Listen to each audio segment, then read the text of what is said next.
Okay, I've taken the thermostat and the thermostat housing out, and there's the thermostat. Is a motor unit. I mean, it's not factory, but I've used these. They're okay. They're the bolts. They're not cross-threaded. By the way, they were extremely tight, like way tighter than they should have been. If you look on the inside of these bolts, see how the Allen portion of it, on the outside there's a 10mm hex, but on the inside there's a 5mm Allen, and the 5mm Allen, it's a little stripped. That's why somebody got a little overzealous with these bolts.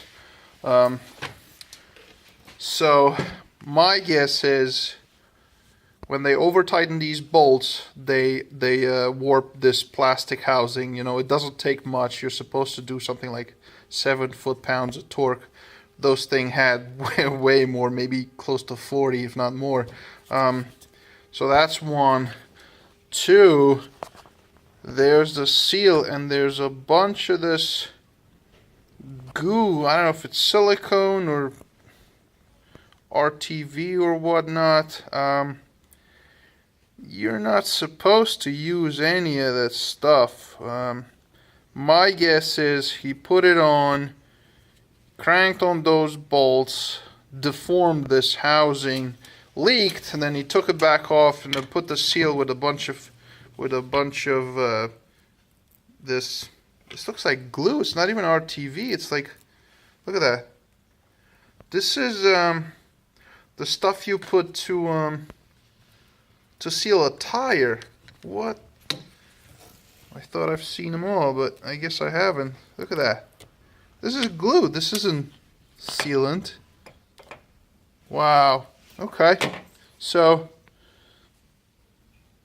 yeah. And this is just a cheap eBay thermostat housing. It feels very flimsy. It looks very flimsy. The plastic is very flexible. I would, I understand that it's new and whatnot, but I would not put this back on. They're not that expensive. I think they're under, I don't know, 30 bucks, maybe 35 plus tax, something like that. Maybe even less. I gotta look it up. I would not put this on. I would put a new O-ring. Thermostat can be reused, absolutely. Bolts can be reused. I would not put this back on, especially with all the junk that's in here.